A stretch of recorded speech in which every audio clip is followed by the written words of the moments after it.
Bien, bonjour à tous. Bon début de semaine, il est déjà 12h32 minutes. Je suis avec Iman News. Bonjour Iman. Bonjour Danick, bonjour. Ça va, le week-end s'est bien passé? Week-end, je sais pas, c'est passé tellement vite, je sais pas. Ah, il est passé trop vite. Il faut donner un week-end pour ajouter au week-end. Bon, j'ai compris. C'est ça. Bon, on a deux dames avec nous. Madame Coquin, bonjour.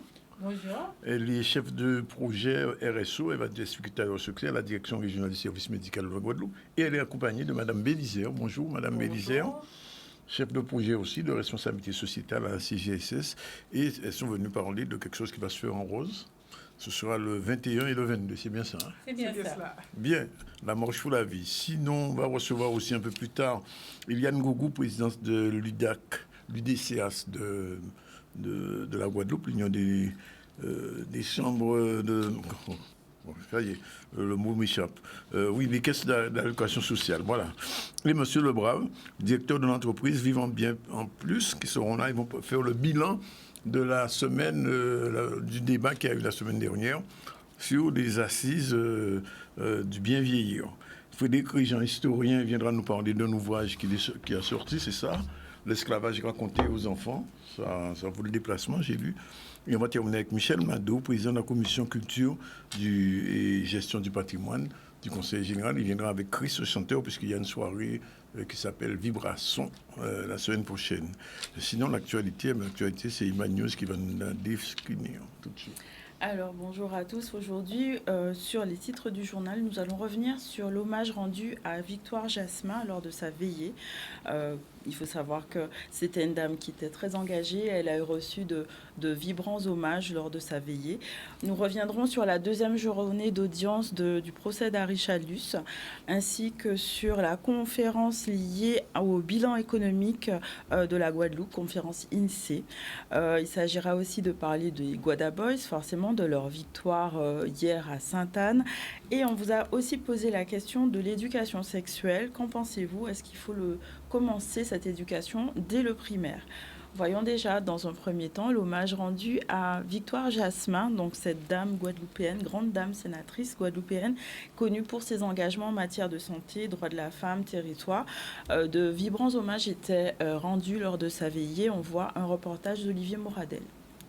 Merci à notre grande sœur. Merci à notre collègue. L'association Inter-Laboratoire d'analyse médicale ELAB tient à rendre un hommage à Coty Victoire Jasmin, qui est notre collègue avant tout, pour l'œuvre indéniable qu'elle a accomplie au sein de notre association. Madame la sénatrice Victoire Jasmin, sa vie et son dévouement à notre communauté sont dignes de notre plus profonde reconnaissance. Madame Jasmin a été bien plus qu'une sénatrice, elle a été une inspiration pour nous tous. Son engagement inébranlable en faveur de l'égalité, la justice et de la défense des droits de tous les citoyens, restera gravé dans nos mémoires. Merci d'avoir été la grande dame que tu as été. Merci pour toute la bataille menée.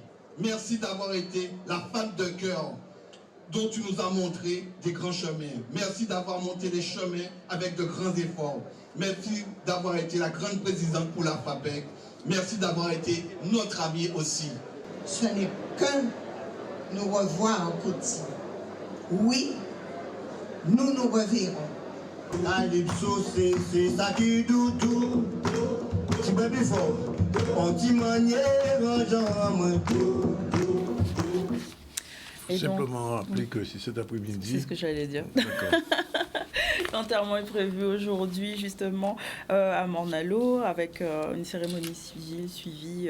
Donc, on partage tous nos meilleurs sentiments à la famille et à leurs proches. Alors, on revient sur la deuxième journée d'audience de Harry Chalus, donc, qui a eu lieu à Basse-Terre au tribunal correctionnel par rapport aux factures liées à sa campagne 2015. On voit un reportage d'Olivier Félix. Le tribunal essaye de comprendre. Vous avez un dossier qui est vide et à un moment donné, le tribunal essaye de comprendre parce qu'il n'y a pas de fumée sans feu, c'est le principe. Donc effectivement, on essaye de comprendre. Et c'est tout à fait normal que dans ces conditions, les magistrats posent des questions qui peuvent sembler entre guillemets à charge. C'est le travail du tribunal. Après, sur le reste, tout simplement expliquer que sur les quelques factures qui pourrait éventuellement poser problème, en fait, il n'y a absolument aucun problème. Donc, pour moi, je suis confiant. Après, pour le reste, je ne sais pas, il faut attendre le 12 janvier. C'est important d'avoir dit ce qu'il y avait à dire. J'ai développé dans mes conclusions beaucoup d'autres choses à l'intention du tribunal, et notamment, puisque la partie adverse l'a soulevé en dernier lieu, pourquoi la Fédération du Parti Socialiste et M. Victorin Lurel sont fondés à se porter partie civile dans ce procès. Je pense aussi avoir démontré et avoir amené ce qui est, à mon avis, essentiel dans ce dossier, c'est-à-dire que nous avons des infractions pénales qui ont été commises, qui ne sont pas des moindres, et qui ont conduit à ce qu'une élection, à ce qu'un vote populaire soit trompé et tronqué. Et je pense que c'était le sens de mon intervention. Après, chacun a répondu à sa façon, mais je pense que le procureur l'a entendu également dans ses réquisitions.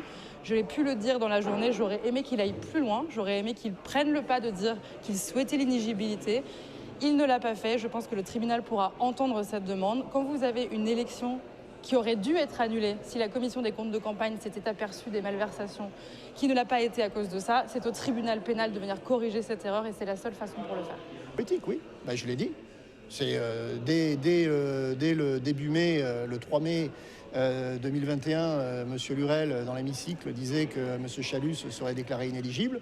Comme par hasard, le 11 mai, il y a la garde à vue de M. Chalus. Même M. Chalus n'était pas informé. Donc, il lit dans les boules de cristal, M. Lurel. Bien. On va continuer. La suite, c'est en janvier 2024. On saura exactement ce qui va se passer. Mais en tout cas, la question de l'inéligibilité a été posée, mais ça n'a pas été retenu dans ce procès. On va parler de choses qui concernent les femmes. Le cancer du sein, c'est quelque chose qui terrorise beaucoup de femmes, et certaines même ont même peur de déclarer. C'est pour ça peut-être qu'il y aura ce village. Bonjour, mesdames. Madame Coquet, Madame Bévision. Alors, comment ça va s'organiser, ce village, le 21 et le 22 ?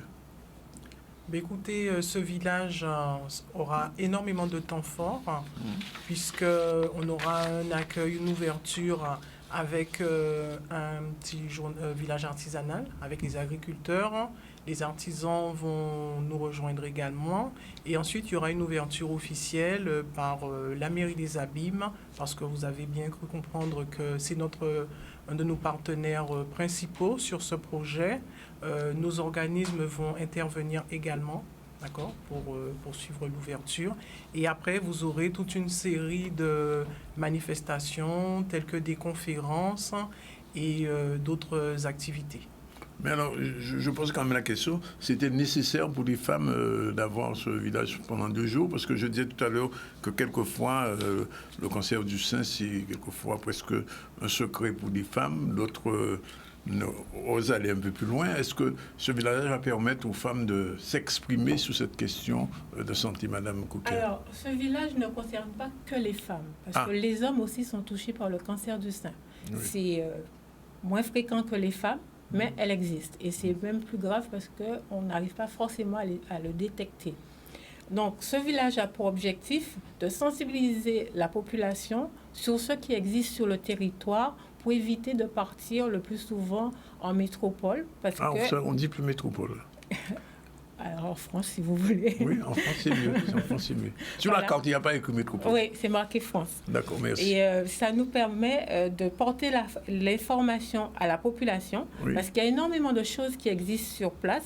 Et pour guérir, on a besoin de sourire, d'échanger avec la famille. Et quand on part, on n'a pas forcément la famille avec nous. Donc là, nous avons des professionnels de santé qui seront présents, qui vont... expliquer énormément de choses qui existent sur le territoire. Nous avons aussi des coachs sportifs en APA. Donc, APA, c'est activité physique et sportive adaptée. Il y a aussi un prof en fitness, du tennis et de l'escrime santé qui seront là pour permettre à la population d'essayer et de toucher à tout ça. Et nous avons aussi fait appel à des maraîchers parce que c'est important de se nourrir de ce que nous avons sur le territoire. Bien se nourrir surtout? Oui, effectivement, bien se nourrir, mais vraiment avec ce qui se trouve sur le territoire. Même s'il y a certaines choses, mais le corps est déjà habitué avec. Donc, nous pouvons nous défendre. Donc, les professionnels de santé qui seront là vont vous porter les informations. Donc, nous invitons tout le monde à nous rejoindre le 21 et le 22. Alors, je note quand même qu'il y a trois organismes qui se sont mis ensemble, même 4, même avec la mairie, la CAF, la CGSS et le DRSM. C'est pas fréquent, ça. Alors, effectivement, c'est pas fréquent, même si la CGSS et la CAF ont souvent des partenariats sur le territoire. Ce qui est important pour nous, puisque nous sommes chefs de projet RSO, d'accord, donc nous appliquons en organisme les principes de développement durable, c'était de répondre aussi à notre référentiel, à savoir organiser des manifestations en partenariat. C'est la raison pour laquelle... C'est un début, alors. Pardon? C'est un début de ce type de manifestation tripartite, j'ai envie de vous dire, oui, c'est un début. Et puis, écoutez, nous espérons continuer soit sur ce type de manifestation ou encore d'autres avec d'autres problématiques. Mais en tout cas, la notion de partenariat était pour nous vraiment fondamentale et elle répond vraiment à ces objectifs de RSO, comme je voulais préciser. Madame Coquin parlait de sport, etc. Je vois qu'il y a une marche pour la vie. Oui, ça c'est le lendemain. Oui. Donc c'est la marche traditionnelle qui se fait actuellement avec la Ligue contre le cancer et le CCAS des Abîmes. Donc quand nous avons décidé de monter ce projet, on a fait appel à la ville des Abîmes et pour minimiser les dépenses et mutualiser plus précisément, donc ils ont décidé d'accoler les deux manifestations en créant le premier week-end Octobre Rose. Ah, c'est un week-end Octobre Rose. Oui, c'est le premier. C'est la première fois. Donc, il va avoir le village d'information, santé et bien-être. Et le lendemain, il y aura la marche pour la vie. Donc, on invite tout le monde à venir pour la marche pour la vie et à venir écouter toutes les bonnes informations que nous avons pour eux le samedi. Oui. Et tout ça, ça se passe à Dotéban. Ça se passe sur le parking de la CGSS. Ah, quand même. Voilà. Donc, les trois organismes qui se sont réunis, il faut savoir que c'est la sécurité sociale. Tout à fait. Parce que la sécurité sociale, ce n'est pas que la CGSS, c'est la CAF, la CGSS et la DRSM. Oui. Voilà. Et nous sommes mis ensemble et nous avons fait appel aussi au SDIS, Pôle emploi, le rectorat, la CRCDC, si j'oublie, tu rajoutes, hein, la CRCDC, qui est l'ancienne Aguadec, les trois associations qui luttent contre le cancer du sein, donc c'est-à-dire la Ligue, les Amazones et l'association Séverine, qui est moins connue que les autres. Et nous avons aussi fait des défis en interne où, pour associer les collaborateurs, on leur a demandé de faire des coussins cœur qu'on va offrir aux associations et des œuvres. Et ils pourront les revendre, ces œuvres, pour pouvoir faire rentrer de l'argent dans leur caisse et continuer le travail avec leurs adhérents. Puisque, d'après ce que je comprends, il y a même une collecte de dons. Oui, effectivement. Collecte de dons. Alors, il y a un aspect information, un aspect sensibilisation, collecte de dons. Mais est-ce qu'il y aura des professionnels de la santé sur place qui pourront faire, parce qu'on parle beaucoup de palpation de sein, tout ça? Tout à fait. Effectivement, c'est prévu. Donc, en plus des autres professionnels, on aura également un gynécologue, on aura un médecin traitant, on aura également un dentiste, parce que lorsqu'on est touché par le cancer, il y a beaucoup d'impact sur la santé, notamment lorsqu'on fait une chimio. Et souvent, il est vrai qu'on ne pense pas forcément à ces effets-là, mais ce sont des aspects qu'on doit aborder. C'est la raison pour laquelle il y aura une palette importante de professionnels de santé qui va pouvoir aborder le cancer sous tous les impacts qu'il peut avoir sur la santé. Il y aura également des psychologues, puisque c'est important. Vous savez, forcément, le cancer va déclencher du stress, d'accord ? Que ce soit avant, à l'annonce de la maladie, pendant les soins et après également. Et c'était important pour nous aussi de faire appel à ce type de professionnel de santé qui va intervenir notamment à travers des conférences, parce que nous avons plusieurs conférences, notamment dont une sur le stress, la manière de bien appréhender le cancer, comment s'en sortir, comment être bien. Donc il faut être soutenu dans ce sens-là en tout cas. Et il y aura un aspect fun quand même, enfin jeu d'amusement, parce que j'ai vu que marraine, c'est Francis Bertelli. Voilà, et Pascal Mosta, le parrain. Oui. Alors, de toute façon, donc, sur cet aspect-là, comme vous le dites, par rapport aux parrains et à la marraine, mais il y aura également de l'animation musicale, donc à travers aussi l'initiation aux activités physiques adaptées. Ce seront des choses qu'on espère un petit peu ludiques pour que chacun apprenne, mais on va essayer un petit peu de, comment dire, de faire en sorte que les choses soient un peu moins stressantes, on va dire. Oui. Donc voilà, OK, on parle cancer, mais on en parle d'une certaine manière et ça fait que les gens voilà, ont énormément d'informations qu'ils ont et ça leur permet de mieux appréhender les choses.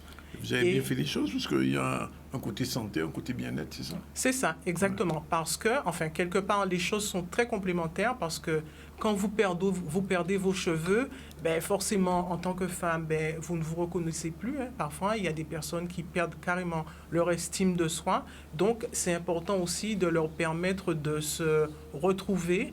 D'accord? D'ailleurs, on aura un professionnel qui fait du tatouage sur les seins. D'accord? Donc, c'est important aussi, bien sûr, d'apporter ce type d'informations. Comment se retrouver, comment se sentir belle pour être mieux avec soi-même, être mieux avec les autres. Donc, ça, c'est un aspect qui nous a paru important également. C'est un véritable week-end festif, quand même.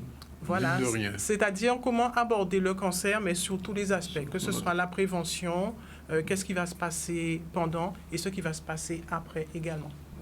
Bon. Le rendez-vous donc est pris à partir de quelle heure ça commence finalement? À partir de 6h30, nous aurons les... C'est-à-dire que... Voilà, c'est ça. Tu veux en parler, avec les maraîchers. Oui, avec le village, l'agriculteur, etc. Voilà. Et la marche, à quelle heure elle commence? Alors, le rendez-vous, c'est 6h30 pour la marche. Oui. Et le départ, c'est 7h15, je crois. Et ces gens-là, ils vont jusqu'où? C'est dans les abîmes même. Ah bon? Oui. C'est pas tueur. Donc, c'est 6 km. Pas trop... 6 km oui, mais c'est pas rien. Hein, alors, c'est pas rien, mais la marche, elle est adaptée aux marcheurs, d'accord? Donc, il y aura des pauses. Non, c'est pas une course. Il y a des pauses, il y aura des ravitaillements. L'idée, c'est de permettre à tout le monde de venir en famille, notamment, de profiter sans pour autant voilà, c'est pas une course. C'est pas un défi sportif. C'est pas un défi. Bon, c'est pas un challenge. Non. C'est vraiment une marche pour la vie. On a l'idée du challenge, mais il est plus subtil que ça. Ah bon, voilà, je me challenge, je viens justement, voilà. Et il faut être habillé en rose pour la marche.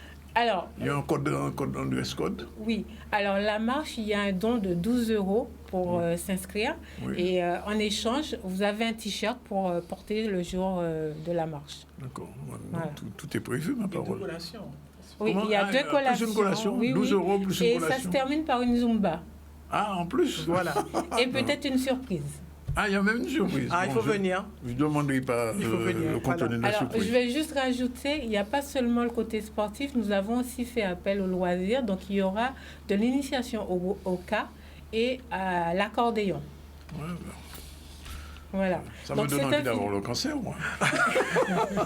Je préfère que ça vous donne envie de venir. Ça, c'est bien déjà. Ça serait bien venir. Je vois que mais c'est bien organisé. Enfin, en tout cas, vous avez tout prévu, là. Oui. On a abordé plusieurs aspects, mais quand on a évoqué nos objectifs, d'accord, à part tout ce qu'on a dit là, on voulait vraiment permettre une cohésion aussi en interne, d'accord, avec les collaborateurs en interne, c'est-à-dire comment sensibiliser et mobiliser nos propres collaborateurs sur la cause du cancer du sein, d'accord, sur la maladie plus généralement, et comment leur permettre de réfléchir ensemble, puisque les salariés ont fait des ateliers pour confectionner leur coussin cœur. Donc ça veut dire qu'ils ont été, sur ce moment-là, mobilisés autour d'une cause qui est très importante. Et on a fait de même pour d'autres collaborateurs qui sont toujours dans la zone, d'accord? Et vraiment, ça nous a permis de rencontrer énormément de monde, de réfléchir même sur des thématiques communes ou des futurs projets. Et ça, je trouve que c'était vraiment un point fort de ce projet, en tout cas pour ma part.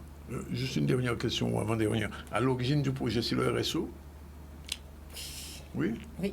La responsabilité sociétale des entreprises qui veut absolument qu'on combine nos compétences pour sensibiliser nos collègues, nos fournisseurs, nos clients, enfin sensibiliser tout le monde pour avoir un monde meilleur en tenant compte des ODD du développement durable. Donc c'est-à-dire les objectifs, les 17 objectifs du développement durable.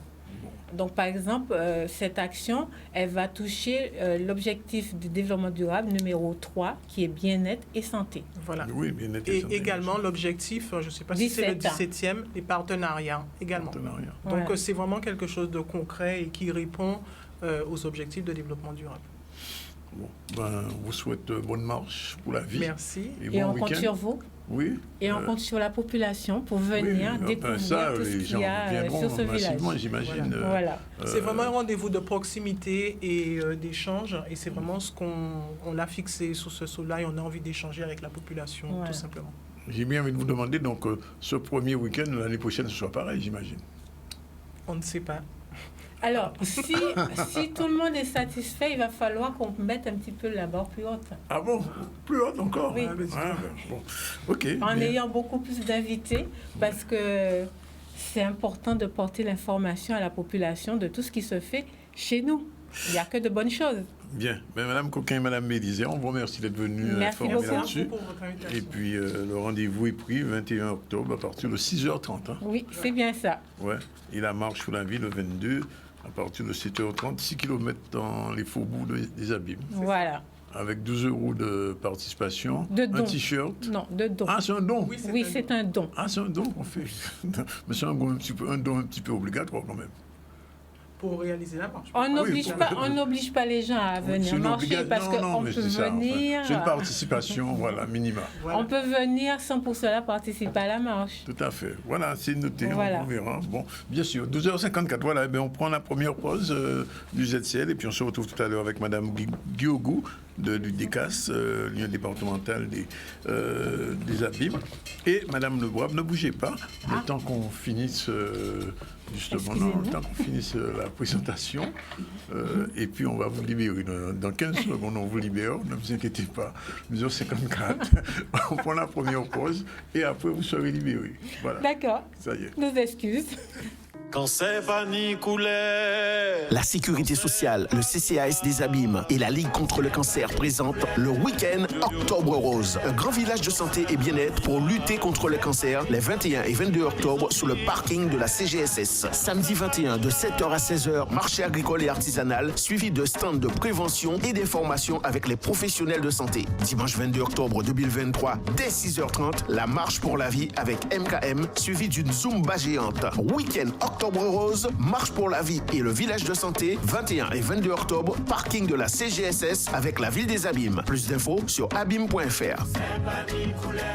Voilà, bonjour, si vous venez de prendre l'antenne. Dans un instant, on va recevoir Eliane Guiogou qui est déjà là, la présidence de l'UDECAS. Bonjour. Bonjour. Avec M. David Lebrave qui arrive. Et dans l'immédiat, on va recevoir Ananda, bonjour. Bonjour.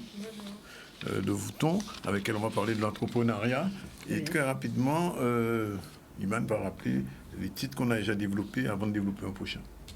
Alors, bonjour à ceux qui nous rejoignent. Nous avons déjà parlé de la veillée de Victoire Jasmin et de l'hommage rendu justement à cette sénatrice, personne très engagée au niveau de la santé et associativement aussi.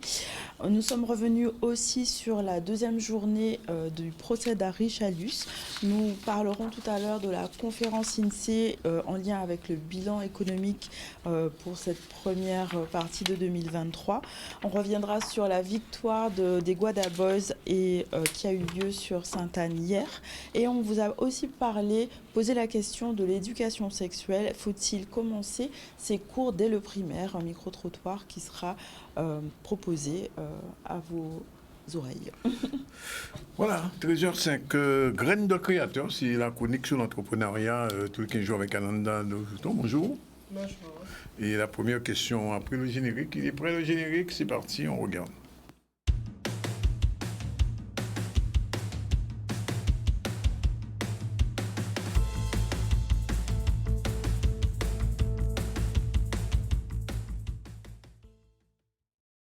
Bien sûr, qu'est-ce que l'entrepreneuriat, Ananda?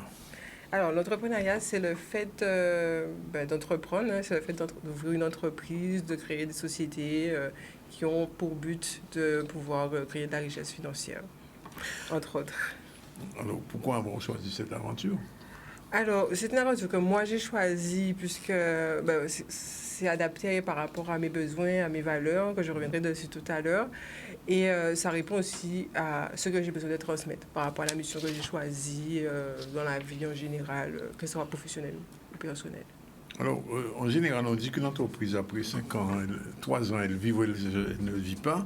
Quel est le cycle de vie de l'entreprise, Ananda? Alors, le cycle de vie de l'entreprise, en fait, on commence par une idée. Alors, beaucoup de personnes ont des idées.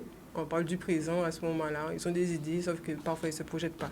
Donc, en fait, avoir une idée ne suffit pas. Donc, mais le départ, c'est quand même une idée. Ensuite, on a une vision. On se projette dans l'avenir. On essaie de voir où est-ce qu'on veut aller, etc.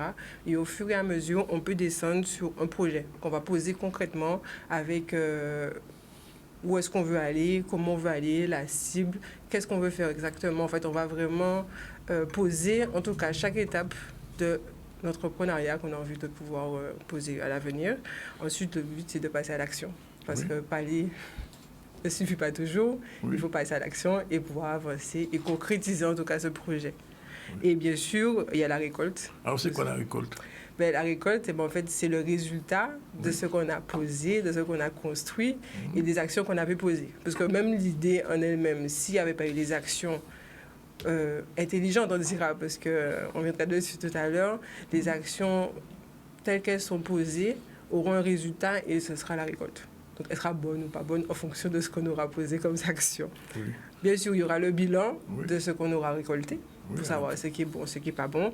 Ensuite, moi, je propose quand même la révision de ce qu'on a eu. Si le bilan n'est pas bon. Ah, même quand il est bon. En fait, moi, c'est ma perception à moi. Oui. Même quand il est bon, je regarde qu'est-ce qui a marché, qu'est-ce qui n'a pas marché. Et quand ça a marché, pourquoi ça a marché, pour que je puisse le répéter. Et si, moi, je rajoute chaque année une plus-value d'environ 10% pour ne pas rester sur quelque chose d'acquis, pour essayer de dépasser en tout cas mes objectifs. Mais dans la vie de tous les jours, qu'est-ce qui est important alors? Déjà, de faire ce qu'on aime, d'être dans sa mission et de faire rentrer des sous. Oui. Aussi. Mais il y a des choses comme la communication quand même. Alors, dans ce qui est important dans la vie de l'entreprise tous les jours, souvent on pourrait penser que c'est que le fait de faire rentrer de l'argent qui est le plus important. Ou en tout cas la partie technique de la raison pour laquelle même on a créé une entreprise. Je prends l'exemple de l'entreprise de BTP. En fait, si on a des travaux, on peut penser que la partie travaux, c'est la partie la plus importante. C'est bien la partie qui fait rentrer de l'argent ou qui a fait qu'on a créé l'entreprise. Mais en fait, autour de ça, il y aura tout ce qui sera service administratif, il y aura communication, la partie commerciale, parce que si on ne démarche pas, on n'a pas de marché. Et j'ai pris l'exemple du BTP, mais quel que soit le travail, j'ai envie de dire même un beau kit, on veut créer une roulotte, on veut lancer un truc, mais en fait, la cible va être les personnes, les consommateurs. Mais il faudra quand même avoir une communication, un marketing, si on veut que ça soit rentable et que ça soit connu, qu'on sache qu'on existe. Donc, du coup, ça va vraiment par rapport au courrier. Le courrier, c'est la porte d'entrée d'une entreprise. Tout ce qui rentre doit être lu et traité. Parce qu'on ne sait jamais qu'est-ce qui peut arriver, mais ça arrive par là. Ensuite, on a aussi la communication, c'est la diffusion de l'information à la cible. Il y a la partie commerciale qui est la partie où on recherche les prospects qu'on va transformer en clients. Parce que si on n'a pas de clients, ce n'est pas la peine de rester créé. Le commercial aussi, il va s'occuper de toute la partie facturation, etc., qui va permettre de pouvoir faire rentrer de l'argent ou de faire des propositions commerciales. On a vu social, la gestion du personnel, c'est important aussi, avec la qualité du travail, que ce soit pour soi, que ce soit pour les personnes qui vont travailler pour vous. Et la partie juridique et bien sûr la partie direction qui est le socle. Mais moi, j'ai rajouté une particularité qui est importante pour moi, c'est l'intention. L'intention de chacune des parties prenantes, mais l'intention de la personne qui fait la création même, qui doit être sûre et qui doit être vraiment intrinsèque à la personne, parce que du coup, s'il n'y a plus ça, la vie même et la motivation de l'entreprise ne va pas pouvoir perdurer. Mais alors, quelle est, à ton avis, Ananda, la partie la plus importante dans tout ça? Pour moi, la partie la plus importante, j'ai pas vraiment de choix. Moi, je dirais que tout est important. Je dirais que du courrier au SAV, tout est important. Tout a sa valeur et on doit tenir compte de chaque chose. Je prendrai l'exemple, même si, comme je prends l'exemple tout à l'heure, je prends un exemple même une entreprise, par exemple mon activité, je suis consultant en entreprise, j'accompagne des entrepreneurs. Si je reste que sur la partie du service, de ce que je vais vendre, mais qu'au-delà de ça, je ne regarde pas mon courrier, que je ne m'occupe pas de la partie fiscale, je peux avoir des documents qui arrivent, ou même mon comptable, ou que je n'ai pas tenu compte du courrier qui arrive, et finalement, je suis bloquée, je suis saisie, et je ne peux plus bouger, je ne peux plus exercer. Ouais. Donc, du coup, en fait, moi, je ne peux pas dire que la partie la plus importante, c'est quelque chose. Je pense que c'est vraiment important qu'on prenne la notion du fait que tout est important dans une entreprise, puisque du coup, c'est quand même une vie entière au niveau de l'entrepreneuriat. Et alors, pour quelqu'un qui voudrait créer une entreprise, qu'est-ce qu'on peut l'inviter à faire ou un porteur de projet? Parce que des gens peuvent avoir des projets, mais sans avoir monté d'entreprise. Alors, moi, le premier conseil que je vais donner, c'est déjà de mettre de l'amour dans ce qu'on a envie de faire et dans ce qu'on fait, pour ceux qui ont déjà créé, mais de mettre aussi de l'intelligence dans ce qu'on va faire. C'est-à-dire que chaque chose doit être faite de manière consciente. Je prends l'exemple d'un commercial, il est commercial, il veut vendre.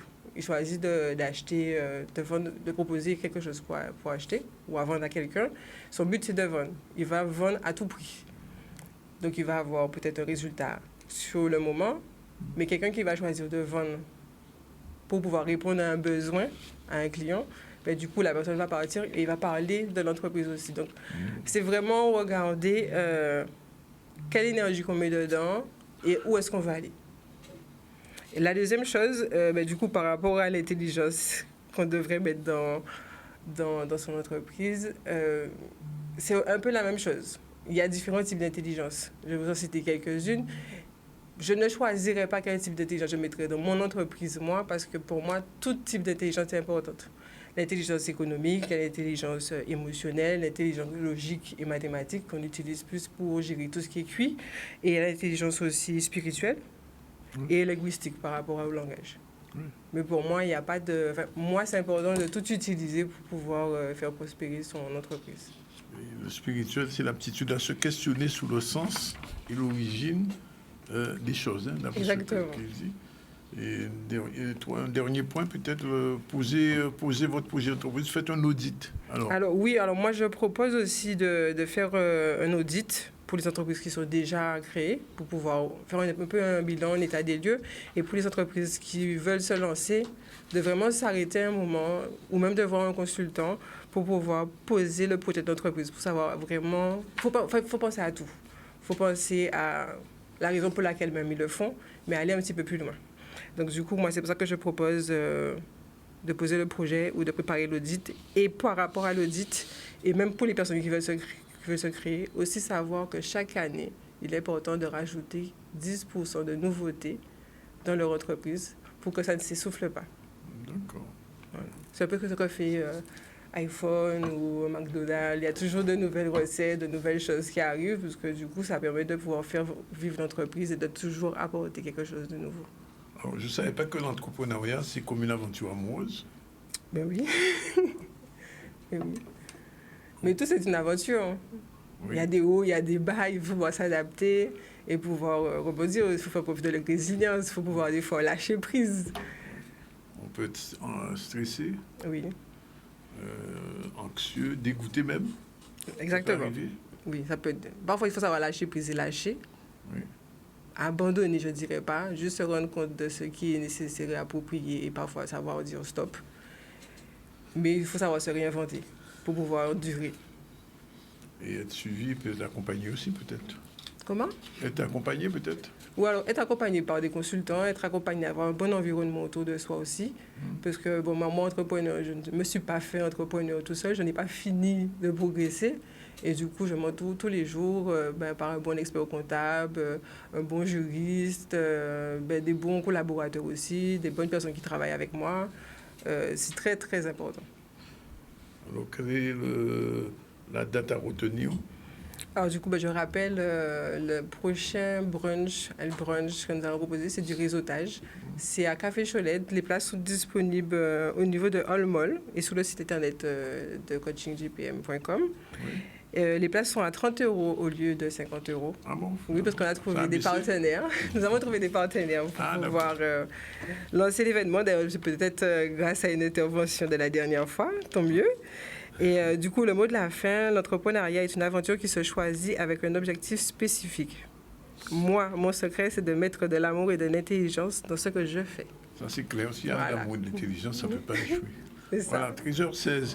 Très rapidement, un petit sujet avec Iman News en attendant M. Lebrave. Oui, on va parler de la conférence INSEE. Un bilan économique de la Guadeloupe a été fait. Un deuxième trimestre un peu mitigé. Post-Covid, l'économie avait l'air de progresser et actuellement, peut-être une autre tendance. On va parler justement de ce sujet avec Charlie Dagonia.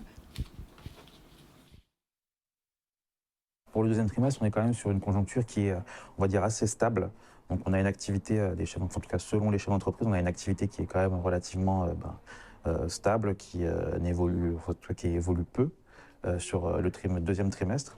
Il faut quand même savoir qu'on partait par rapport à l'année 2022 d'une année qui était post-Covid avec, on va dire, une activité qui était continue et qui progressait, qui s'est pas arrêtée en fait finalement durant l'année 2022.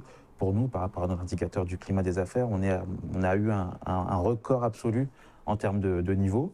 Par contre, début d'année 2023, on s'est quand même rendu compte que les chefs d'entreprise percevaient un peu plus, avaient un peu plus de difficultés, aussi bien par l'effet de l'inflation, donc l'effet sur les prix des matériaux, que par la demande de crédit aussi. On voit que ça ralentit un petit peu, notamment par rapport à l'habitat, l'immobilier, et aussi par rapport à la consommation. Donc on voit qu'il y a des éléments qui jouent par rapport à la consommation et surtout des ménages, et une certaine vigilance qui commence à naître sur on va dire la conjoncture par rapport aux ménages, le fait qu'on voit de notre côté à l'IEDOM une hausse des dossiers de surendettement. Donc on est à plus de 10% quand même sur un an. Donc maintenant, on voit également une recrudescence des incidents de paiement, surtout par rapport au crédit. Donc des mensualités qui sont en tout cas un peu plus de mal à être payées ou un peu plus en retard. Donc c'est des éléments qui peuvent quand même nous attirer, en tout cas éveiller quelques points en fait chez nous, faire appel à quelques points de vigilance quand même, aussi bien entre institutions je pense, mais aussi avec l'État, pour jouer notre rôle, nous en tout cas, afin d'éclairer le grand public. Mais par contre, il faudra surveiller les mois à venir, et notamment avec la reprise des escales des croisiéristes, donc des bateaux de croisière, où on sait que là, on aura, c'est le comité du tourisme qui l'avait indiqué, des chiffres qui seront assez bons en termes d'escale, donc d'arrivée de passagers aussi à l'aéroport, et d'activité finalement, donc aussi bien en consommation pour les restaurants, etc. Donc la fin d'année sera, elle sera intéressante. Voilà, il est 13h19 et M. Lebrave est avec nous. Bonjour. Bonjour. Merci d'être là. Et Mme Guiogo. Et la semaine dernière, il y a eu les assises guadeloupéennes du bien vieillir. Une grosse manifestation organisée par le conseil départemental en relation avec, au niveau de la France même, c'est une réunion qui se fait régulièrement. Et cette année, ça a été organisé en Guadeloupe. Alors, il faut à un moment donné tirer un bilan de ce qui a été dit, de ce qui a été fait, voir est-ce que tous les paris, tous les enjeux ont été respectés, puisqu'il y a eu cette manifestation, et puis après, qui s'est enchaîné avec la Semaine Bleue. Alors, je demande d'abord poser la question à Mme Guiogo, qui a assisté à ces assises. Qu'est-ce que vous avez retenu de ces assises? Alors, les assises ont eu lieu fin septembre avec plusieurs partenaires. Ce qu'il y a été, me semble-t-il, intéressant pour ces assises, c'est déjà la rencontre des partenaires ensemble pour pouvoir porter le regard croisé sur les actions portées par chaque partenaire, mais aussi la vision et la réflexion que nous allons porter au niveau du conseil départemental concernant notre schéma gérontologique. Plusieurs acteurs étaient présents, plusieurs personnalités aussi, je dirais, qui ont véritablement posé la question du vieillissement en Guadeloupe. Et aujourd'hui, nous avons bien retenu que l'essentiel pour nos personnes âgées, c'est le maintien à domicile. C'est vrai que le ministre a fait une intervention lors de ces assises en parlant beaucoup des EHPAD, mais nous ne mettons pas à côté les EHPAD, mais nous disons que, comme nous l'avons déjà bien compris au niveau du conseil départemental, que culture guadeloupéenne, et comme on aime dire chez nous, mais c'est l'habitude en nous, famille en nous, qui rester en casayo et mener à un établissement, ça pas si évident. Donc maintenant, il faudrait qu'avec le conseil départemental et les partenaires, que nous puissions très rapidement nous revoir sous la base d'une commission, certainement. Je ne sais pas encore, puisque je ne suis pas la présidente de la commission personnes âgées, mais c'est vrai qu'il est important et qu'il est très urgent, après ces assises, que nous puissions nous asseoir pour que nous puissions voir comment nous allons développer les actions et les pistes de réflexion surtout qui ont été portées lors de ces assises. Le maintien à domicile, comme je le dis, très important.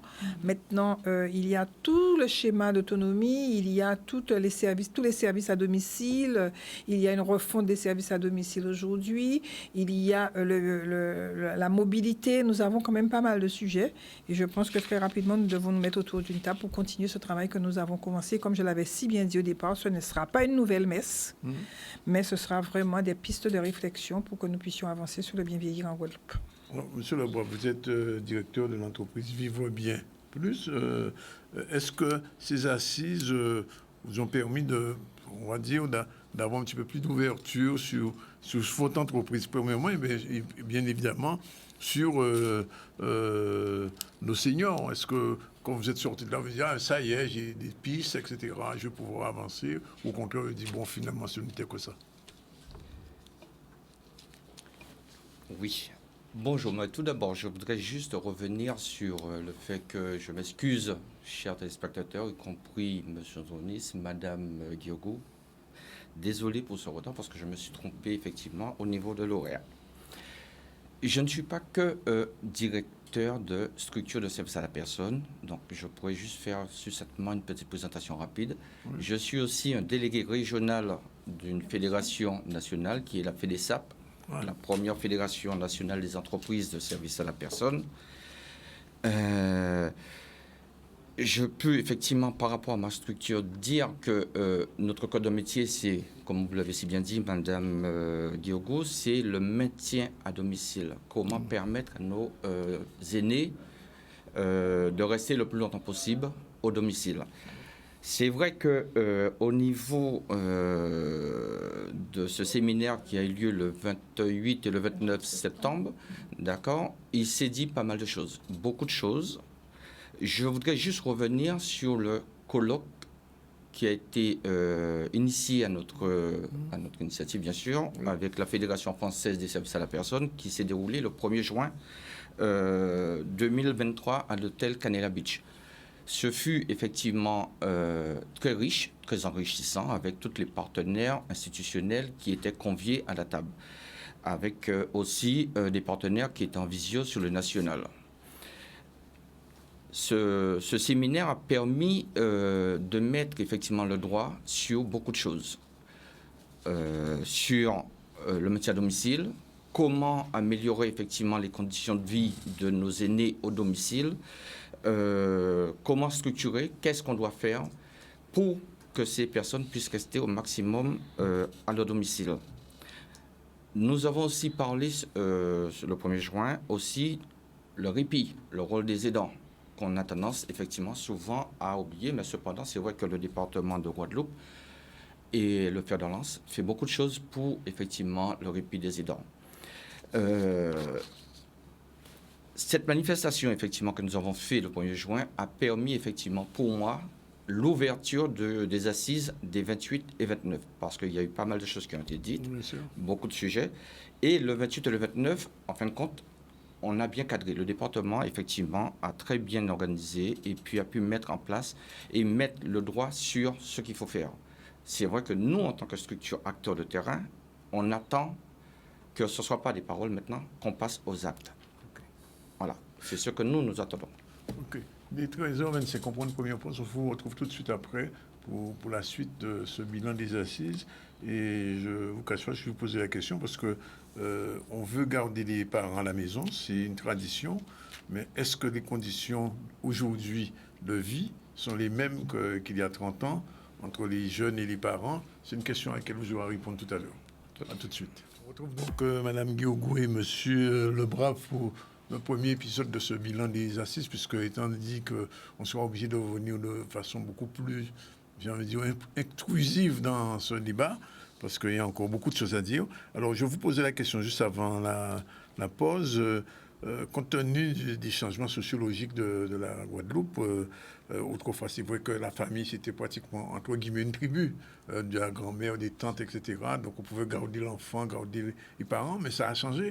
Et quand vous dites ne pas emmener les parents en EHPAD, on le comprend, mais il faudrait que dans les maisons, la situation soit différente, puisque beaucoup de jeunes partent et laissent les grands-mères à la maison.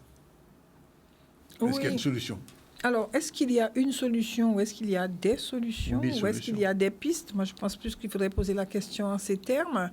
Alors, aujourd'hui, vous l'avez si bien dit, la famille n'est plus comme elle était auparavant. Elle n'est plus étalée et agrandie. Et c'est vrai que par rapport au fait que nos personnes âgées veulent rester à domicile, nous devons réfléchir. Nous devons surtout réfléchir sur la manière dont nous pouvons réaliser cette demande de nos populations. Et c'est vrai que nous avons quand même avancé. Qu'on le veuille ou pas, nous avons avancé. Me direz-vous, pas suffisamment. J'en suis fortement consciente. Mais quand on a déjà le conseil départemental met déjà l'aide personnalisée à l'autonomie, pas suffisamment d'heures, certainement, mais il faudra encore y réfléchir. Clair, ouais. Mais c'est déjà une première piste. Quand nous avons, au niveau du conseil départemental aujourd'hui, revu les salles de bain adaptées, pas suffisant toujours, me direz-vous, mais c'est aussi c'est déjà une piste. Quand on voit la garde itinérante de nuit, vous me direz 1 heure, c'est pas suffisant, mais c'est déjà une piste. La téléassistance, c'est une piste. Aujourd'hui, il faudrait certainement que nous allions beaucoup plus loin et nous en sommes fortement conscients. Mais nous disons que sans les partenaires, nous ne pourrons pas faire grand-chose non plus. Je viens de parler de la réforme des services d'aide à domicile qui va modifier beaucoup le champ de compétences et comment nous allons travailler avec ces partenaires sur le maintien à domicile. Nous avons aussi aujourd'hui en Guadeloupe, et ça, il ne faut pas le négliger, des associations qui nous accompagnent, notamment les Petits Frères des Pauvres qui font de l'accompagnement à domicile des personnes âgées. Nous avons aujourd'hui le service senior civique, où nous avons des services civiques qui accompagnent nos personnes âgées à domicile. Ce sont des pistes de réflexion qu'il faudrait que nous puissions creuser et valoriser pour pouvoir accompagner nos personnes âgées à domicile dans la journée pour avoir du monde et peut-être revoir la garde itinérante de nuit en sachant que derrière, il y a un coût, mais ce sera aussi un choix politique, un choix financier que nous serons tenus de faire. Je pose la dernière question à M. Lebrun. Effectivement, il y a 20-30 ans, il n'y avait pas d'aidants. Alors, non seulement il y a des aidants aujourd'hui, mais la semaine dernière, on recevait des aidants qui disaient qu'il faut aider les aidants. Oui, tout à fait. Oui. Vous dites qu'il y a 30 ans qu'il n'y avait pas d'aidants. Officiellement. L'appellation d'aidant, oui. Peut-être, mais nous avons tous, tout un chacun, été toujours à l'écoute et au service de nos parents et grands-parents. Oui, c'était nous-mêmes qui étions c'était pas aidants, formalisé. Oui. C'était pas formalisé parce que nous étions des aidants, effectivement. La question, qu'est-ce qu'on peut mettre en place maintenant? Quelle solution pour les aidants? Il y a multiples de solutions. Il y a plein de choses. Il suffit juste que nous puissions s'asseoir autour d'une table et en discuter, effectivement, avec notre autorité de tutelle. Oui. Voilà. Qu'on puisse, effectivement, parce que je peux citer des solutions pour le répit des aidants, créer, effectivement, un lieu qu'ils peuvent se retrouver. L'exemple, un hôtel, mettre en place des séances de bien-être et mettre en place aussi des groupes de parole qui n'est pas négligeable parce qu'il faut quand même les écouter, il faut quand même les entendre.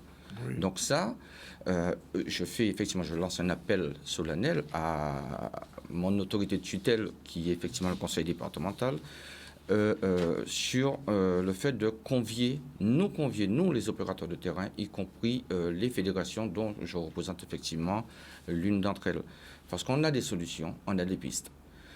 Maintenir, vous avez posé la question effectivement, maintenir effectivement nos aînés à domicile, comment? Avec quoi? Et surtout avec qui? Et avec qui? Je vous dirais qu'il y a pas mal de solutions que je ne vais pas effectivement aujourd'hui, oui. C'est pas le moment, mais il y a une solution qui est simple. Effectivement, Madame Diogo, on a discuté effectivement sur la résorption de l'habitat insalubre parce que les appartements de nos aînés ou les maisons qui ont déjà plus de 50 ans oui.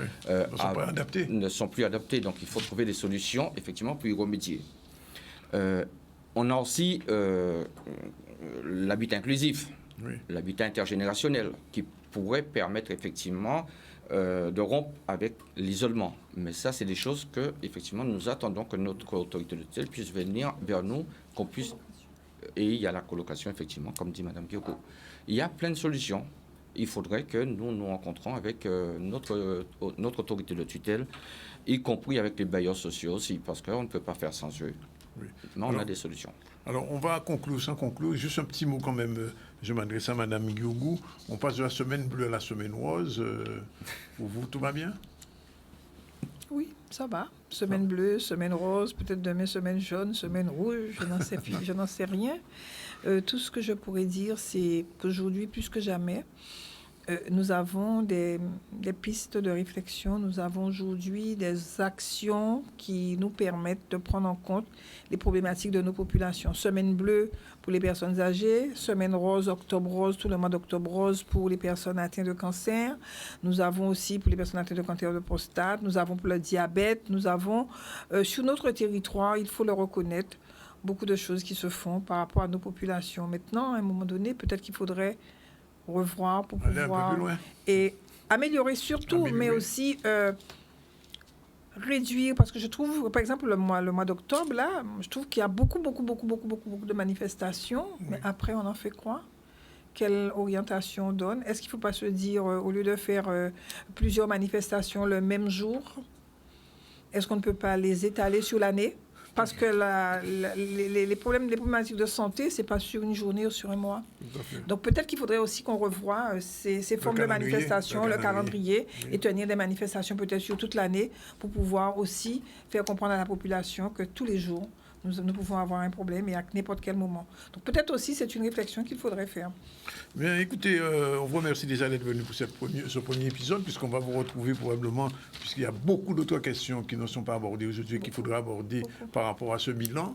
Parce que, bon, on fait une manifestation, bon, il faut en tirer le bilan, savoir qu'est-ce que ça a apporté réellement à la condition de la personne âgée aujourd'hui. Est-ce que c'était simplement des conférences de parlotte ou bien est-ce que... Non, je pose la question.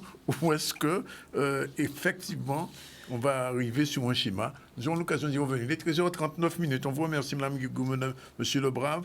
Tout de suite, un petit focus sur un journaliste décédé très récemment. C'est Jean-Jacques Seymour, qui a été journaliste en Guadeloupe à Radio Caraïbe, on se souvient. Il a été pendant longtemps animateur aussi à Tropique Fusion à Paris. Il est décédé, il avait 74 ans. Un petit reportage de notre ami à Paris, Maurice Cessé. C'est parti. C'est avec beaucoup de tristesse que j'ai appris le décès de mon ami et confrère Jean-Jacques Seymour à l'âge de 74 ans. Jean-Jacques Seymour est né en 1949 à Mézin, dans le Lot-et-Garonne, d'une mère agdaise et d'un père guadeloupéen. Il est diplômé de l'Institut d'études politiques de Toulouse, journaliste éditorialiste. Il a travaillé pour de nombreux médias, mais a fait une longue carrière sur RCI, Radio Caraïbe Internationale, à la Martinique. Après son départ de la Martinique vers l'Hexagone, il s'est retrouvé très vite à animer 2 émissions sur Tropique FM et a rejoint le bureau parisien de la chaîne de télévision internationale Canal 3 Monde à destination de l'Afrique et des États-Unis, où il s'est vu confier la responsabilité éditoriale de la section Monde. Depuis 2022, l'ex-voix légendaire de Radio Caraïbe Internationale présentait l'édito de Jean-Jacques Seymour sur Radio Fusion Martinique. Jean-Jacques Seymour s'intéressait beaucoup aussi aux régions qui entourent les Antilles-Guyane. Il a publié plusieurs ouvrages, dont une obsession nommée Hugo, sur Hugo Chavez, Les chemins des proies, une histoire de la flébus chez Ibis Rouge en 2010 et la Caraïbe face à la mondialisation, toujours chez Ibis Rouge en 2010. Puis en mars, il publie Cuba, où il explique comment les Cubains étaient soignés avec des plantes médicinales en plein embargo décrété par les États-Unis, où il n'y avait aucun médicament dans les pharmacies. Récemment, il avait créé une web radio intitulée Globe Radio. J'ai eu à interroger Jean-Jacques Seymour plusieurs fois.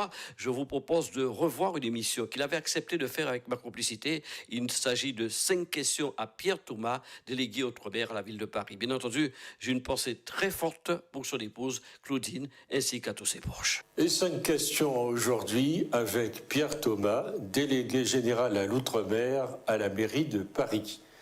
Bonjour Pierre Thomas. Bonjour Jean-Jacques Seymour. Et merci d'être avec nous pour évoquer cette délégation à l'Outre-mer que vous pilotez depuis plusieurs années maintenant.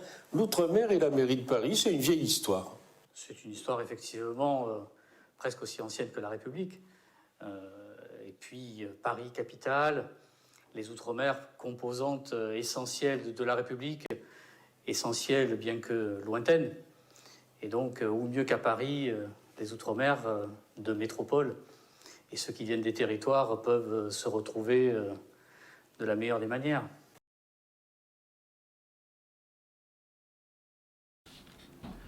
Voilà, eh bien, on va recevoir enfin notre ami Frédéric Richard. Bonjour.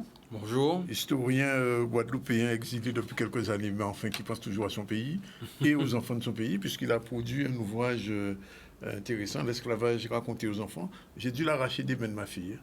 Oui, je l'avais passé, m'a dit c'est particulièrement intéressant. Et pourquoi cet ouvrage, Frédéric? Bonjour. Alors, bonjour, merci de m'avoir invité. Alors, cet ouvrage, c'est l'éditeur qui m'a contacté. Alors, ceci dit, ça faisait longtemps que j'avais envie de parler de l'esclavage aux enfants, mais je ne savais pas comment, parce que c'est pas... Ouais. Donc, j'avais pensé à une bande dessinée, mais je ne sais pas dessiner. Ah, dommage. J'aurais venu à Caribule, parce que là, on est entré en plein Caribule. Voilà. Et puis, il s'est trouvé que la Martinière qui fait toute cette collection, où il y a le train raconté aux enfants, l'avion raconté aux enfants, la Première Guerre mondiale racontée aux enfants, eh bien, ils ont eu cette idée de faire l'esclavage à raconter aux enfants, et ils m'ont contacté. J'ai dit oui immédiatement. Et puis, ça donne cet ouvrage qui est quand même différent des ouvrages de la collection, parce que, bon, c'est sûr, le chat raconté aux enfants, bon, c'est mignon, c'est... bon, voilà, on a un texte qui est vraiment adapté à des 6-10 ans. Là, c'est plutôt un texte adapté aux 10 ans et de 10 à 110 ans, je dirais. Et je dirais même mieux, parce que en lisant cet ouvrage, j'ai trouvé des informations que je n'avais pas. Alors, je ne suis pas sûr que ce soit seulement pour les enfants, cet ouvrage. Ah non, c'est pas du tout. C'est pour les enseignants, les parents. En fait, c'est pour connaître l'esclavage en 70 pages sans avoir à lire des ouvrages de 500 pages. Mais c'est quand même intéressant parce que non, mais c'est vrai que il y a eu quand même un travail de recherche et de compilation, et puis après, comment ça s'est fait? Alors, par rapport à tout le travail que vous avez déjà fait.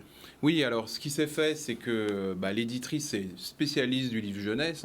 Elle a travaillé, je crois, sur les trains racontés aux enfants, donc c'est pas du tout une historienne, mais elle a l'habitude de s'adresser à un public enfant. Donc moi, j'ai fait des textes qu'elle a un petit peu retravaillés, mais à chaque fois, je regardais si, en retravaillant le texte, on n'était pas dans une simplification abusive ou dans... Et puis, c'est elle qui a choisi les petits sous-titres.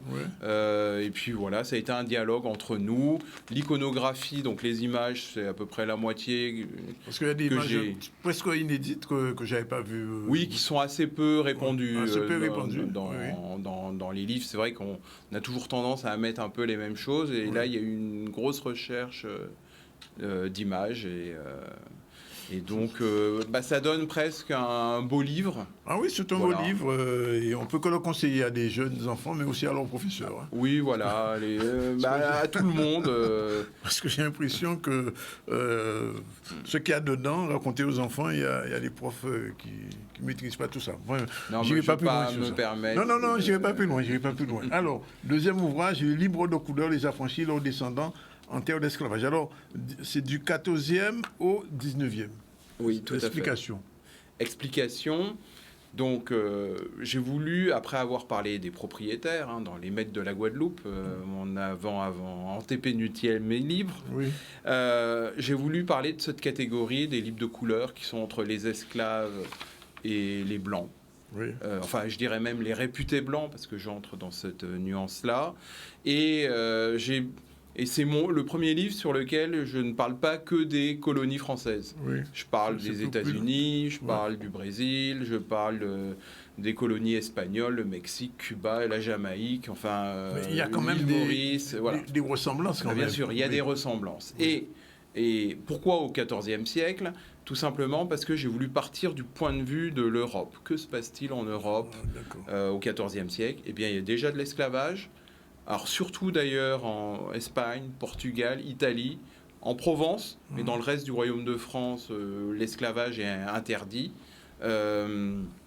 Et de voir comment ce système esclavagiste qui existe en Europe, avec des esclaves qui, au XIVe siècle, sont plutôt des esclaves slaves, c'est-à-dire ils sont achetés en Crimée. Donc l'Afrique n'est pas encore le point de... Tout simplement parce que les Européens ne sont pas allés jusqu'en Afrique. Oui, ils n'avaient pas voyagé. Voilà, ils n'avaient pas voyagé jusque-là. Des esclaves qui sont slaves, des esclaves qui sont tartares, donc des asiatiques, des esclaves aussi arabo-musulmans. Il ne faut pas oublier que le sud de l'Espagne est occupé par les arabo-musulmans. Il y a une guerre de reconquête, et dans le cadre de cette guerre de reconquête, il y a des prisonniers, et une partie de ces prisonniers sont vendus comme esclaves. Donc, et puis vient l'Afrique à partir de 1441, c'est là où on voit les premiers esclaves d'Afrique subsaharienne être achetés directement en Afrique par des Européens. Alors, ceci dit, il y avait déjà un commerce, c'était à Tripoli, où des marchands italiens venaient à Tripoli et achetaient donc aux populations d'Afrique du Nord, donc des arabo-musulmans, des berbères, des Africains de couleur noire, qui avaient, qui n'avaient pas d'eux-mêmes, qui avaient fait la traversée. Est-ce qu'on peut appeler cette partie-là vraiment la traite négrière telle qu'on la connaît à partir du... après vers le 15e siècle à peu près. C'est pas tout à fait la même chose, c'est pas la même finalité. C'est-à-dire que ces esclaves sont des esclaves d'appoint. C'est pas le cœur de la production en Espagne, au Portugal. Alors, même si à Lisbonne, et d'ailleurs il y a une image dans le livre L'esclavage raconté aux enfants, où on voit des Noirs à Lisbonne, 10% de la population en 1600 est noire. Enfin, et parmi eux, il y a des esclaves et il y a aussi des affranchis. Mais ce n'est pas un but de production. C'est-à-dire que ces esclaves sont domestiques, peuvent être aussi ouvriers agricoles, mais le cœur de la production, ce n'est pas l'esclavage. La grande différence, qui va commencer d'ailleurs avec les îles portugaises de Sao Tomé, Madère, puis ensuite le Brésil et puis aussi les colonies espagnoles, ça va être d'avoir comme principale main-d'œuvre des esclaves. Ce qu'on appelle l'économie de plantation, qui va se développer particulièrement aux Antilles, mais aussi dans le sud des États-Unis, Virginie, les deux Carolines, Géorgie, qu'on va retrouver également au Brésil, au Suriname.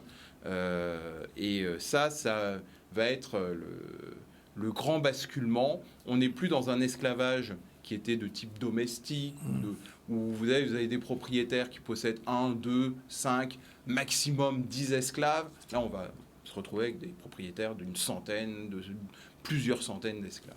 J'ai même vu dans l'ouvrage sur les enfants une scène de marché aux esclaves au Yémen, déjà, au XIIIe siècle. Oui. Ouais. Donc, l'esclavage remonte à... L'esclavage remonte même à la préhistoire, et les archéologues le documentent de la manière suivante.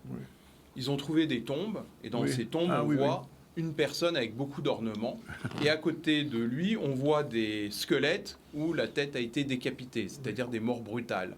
Et donc, ça, c'est interprété comme des gens qui ont été sacrifiés pour accompagner dans l'au-delà celui qui est mort, et par conséquent, on peut imaginer que c'était pas volontaire vu qu'ils ont été décapités. Voilà. Et puis après, dans l'écriture, on a des traces plus de 2000 ans avant Jésus-Christ, c'est-à-dire il y a plus de 4000 ans, d'écrits concernant l'esclavage. Juste un mot avant de se quitter, Frédéric. Pas de signature prévue en Guadeloupe? Si, il y a beaucoup de choses prévues. Alors, le lundi 16 octobre, je suis à 18h30 au Musart pour présenter mes ouvrages. Je suis également mercredi 18 octobre à 10h, de 10h à 13h à Cultura d'Estreland. Je suis à 19h mercredi à The Factory Guada à Pointe-à-Pitre.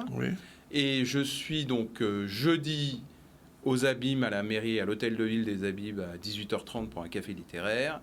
Et pour finir, vendredi à la médiathèque Caraïbe à 18h30. C'est le Régentou. Oui, voilà, on peut dire ça, mais en tout cas, venez nombreux Et puis, bon, voilà, ce sera l'occasion d'échanger sur des questions qui nous concernent énormément. Oui. Puis bon, j'ajouterai une chose aussi, c'est que le grand projet de mémorial d'hommage aux victimes de l'esclavage va se faire au Trocadéro. Donc, on a eu des avancées décisives. Et ça, c'est quelque chose qui fait plaisir, d'autant plus que le site, enfin, bon, je le dis, avait été envisagé dans un premier temps pour mettre le tombeau de Napoléon. Oui. Et de se dire que c'est pas celui qui a rétabli l'esclavage qui va être là, mais les victimes, notamment son rétablissement. C'est plus que symbolique. Voilà, c'est plus que symbolique et c'est vraiment un choix formidable. Et d'ailleurs, Napoléon avait même envisagé faire le palais du roi de Rome au Trocadéro. Alors moi, pour blaguer, j'ai dit c'est pas le roi du Rhum, mais bon. Bien. Alors, on va parler un petit peu de Vibration. Samedi 21, il y aura donc ce concert live qui est déjà complet. Oui. Merci McFly d'être avec nous. Alors, qu'est-ce que ça va être, ce show? Ça va être un moment d'échange aussi, un moment de partage, puisque dès le matin, dès 9h, il y aura des rencontres, il y aura des débats. Oui. Donc voilà, autour de la professionnalisation dans le milieu artistique, pardon. Oui.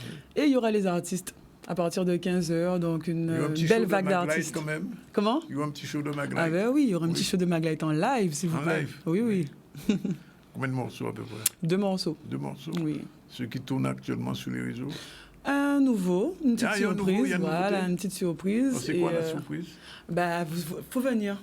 C'est déjà complet. C'est complet. C'est complet. Je vois que c'est écrit complet. Mais il y aura de la place pour toi, non? Il y aura de la place pour moi? Mais oui.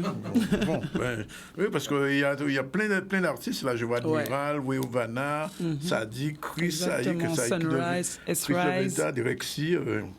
Si. Alors, je vois qu'il n'y a pas beaucoup de femmes, par contre. C'est ça que j'ai remarqué aussi. Oui. Pourquoi les femmes ne sont pas dans la musique, de ce type de musique?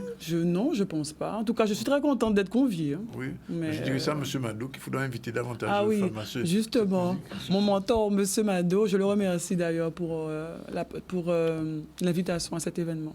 Et Maglite, tu penses plus tard un show personnel plus tard? Oui, bien sûr. Ah oui, bien sûr. Je prépare plusieurs surprises. Mais comme on dit, il ne faut pas au palais. Il ne faut pas en parler. Voilà, on va parler BT. Ouais. Voilà. D'accord. Nous comprenons rendez-vous samedi. À quelle heure ton spectacle, toi? Je dirais vers 17h. Vers 17h? Oui. Mais sinon, il y a des artistes avant. Oui, il y en a plein. Voilà. C'est de la vibration. Il faut venir prendre la bonne vibration. Il y a la génération Ragamuffin, yes. Et c'est un événement qui est gratuit. Oui. Vibration de 9h à 22h. Oui. Bon, mais le rendez-vous est pris. Merci très rapidement, Iman. Il nous reste 1 minute et demie pour passer le micro-trottoir. On a le temps. Allez, c'est parti. Alors, manifestement, on n'a pas le micro-trottoir, mais on va parler de la victoire des Guada Boys qui a eu lieu hier avec les hommes de Jocelyn Angloma. On voit un reportage rapide avec Maxime Ronel et Richard Etienne. On a gagné 2-0. Oui. C'est mission accomplie. Il fallait à tout prix gagner au moins un but de plus que cette équipe. Enfin, en tout cas, par rapport au match aller. Et donc c'est fait, 2-0. Je pense qu'il y a eu énormément de bonnes choses, de très bonnes choses. Cette fois-ci, on a pu quand même tenir les 90 minutes comparé au match aller. C'était pas forcément évident, mais je pense que les joueurs ont fait le nécessaire. Ça a été solide, ça a été concret aussi. Je suis fier d'avoir marqué le doublé, d'avoir pu aider l'équipe. Après, comme je dis, le doublé, ça vient de l'équipe. Donc aujourd'hui, on a fait un gros match devant les supporters. On se devait de faire un gros match. Vu le match aller, on a perdu 2-1. Mais comme je l'ai dit, tant qu'on est concentré sur les objectifs et qu'on sait ce qu'on doit faire, il n'y a pas de problème. Ça a été compliqué. Je pense qu'on a su bien gérer ce match-là comparé au premier. Parce que voilà, on a appris de nos erreurs et ça nous a aidé sur le match retour et on a su mettre en application tout ce qu'on avait vu et tout ce qu'on avait retenu. Donc oui, je suis très content du résultat ce soir. Voilà, on avait perdu 2-1 au match aller. Là, 2-0 à la maison, on s'est posé les bonnes questions. On s'est tous remis en question et on a fait le job ce soir. On a appris des leçons. Voilà, on a déjà répété plusieurs fois la même erreur. Là, je pense que ça y est. Voilà, on a vu une vraie équipe ce soir. Personne n'a lâché. On gagne 2-0, on aurait même pu marquer plus. Mais bon, le match, je pense qu'il a été maîtrisé dans l'ensemble. Et voilà, il faut continuer comme ça. Voilà, la Guadeloupe a gagné. Je rappelle très rapidement, puisque dans un instant, on va être en direct des funérailles de Madame Oui, il faut le dire, la sénatrice décédée, Victoire Jasmin. On a reçu ce matin Maryse Coquin, chef de projet du RSO, avec Sylvia Bélisère pour les 2 journées, le week-end rose, puisque nous sommes dans l'Octobre rose. Ensuite, on a eu un débat, première partie des bilans des assises qui ont eu lieu il y a 15 jours avec Mme Guiogou et M. David Lebram. Et puis, nous avons reçu, plaisir de recevoir Frédéric Rijan, notre historien national. J'avais juste un petit mot rapidement, Frédéric, il faut répondre à ça. On dit plus esclave, on dit... Moi, je dis toujours esclave. C'est dans mes nouvelles définitions.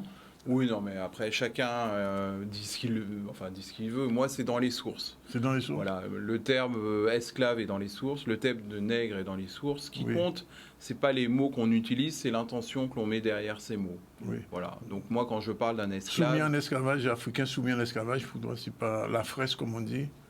Après, chacun, c'est pas faux de dire ça. Maintenant, moi, je trouve que... J'ai vu qu'il y a des citoyens français qui l'utilisent déjà. Oui, mais ils sont libres de le faire. Oui. Moi, je trouve que employer le terme esclavisé plutôt qu'esclave, c'est une forme d'euphémisme de l'esclavage. Oui. Voilà. Donc, esclave, ça vient du mot slave, d'ailleurs. Oui, d'ailleurs. Oui. Un dernier mot, Imanius, oui. Sur le sujet ou bien sur les... Non, on a plus le temps. On a le temps dans le dernier sujet. Oui, non, il me dit qu'on n'a plus le temps. On a bouffé tout notre temps. Alors, on a reçu Maglite et on donne rendez-vous à Vibration ce soir, samedi prochain, de 9 à 22h. Il y a plein d'artistes, Admiralty, Wevanam, Missy Sadik, Chris Saïk, Drexy et bien sûr Maglite, Ti Pablo, Smiley, est-ce que j'ai dit tout le monde, Joëlla, Pitaï Show, Fireband et Génération Agamuffin. Voilà. On a terminé pour aujourd'hui. Le proverbe du jour, avant de nous partir quand même, puisque nous sommes dans le mois du créole, avant tirage, toute loterie belle, l'espoir en un avenir réjouissant est une belle chose. Et on avait aussi aujourd'hui à parler de Rosan Girard, puisque c'est l'anniversaire de sa naissance. Rosan Girard qui a été un maître, un des fondateurs, cofondateurs du Parti communiste guadeloupéen, qui a été maire du Moule, qui a été aussi, et je pense à l'ouvrage que Jean-Pierre Saint-Ouen a écrit là-dessus, et aussi qui a été député de la Guadeloupe. C'est un homme manqué, mais il reviendra demain dans notre focus. Voilà, c'est fini pour aujourd'hui, 13h58. On a essayé de tenir notre timing, c'était pas évident aujourd'hui, vu le nombre de participants à l'émission, mais ça, on est victime de notre propre succès, j'ai envie de le dire. On se retrouve demain. On salue Michel Mado qui est en coulisses et qui est le président de la commission de développement culturel. Et c'est à lui qu'on doit ce Vibration qui aura lieu donc ce week-end. Voilà, c'est fini pour aujourd'hui. Réalisation avec Jordan. On a tenu le timing, Jordan, oui, ça va? Oui, à 1 minute près. C'est bon, parfait.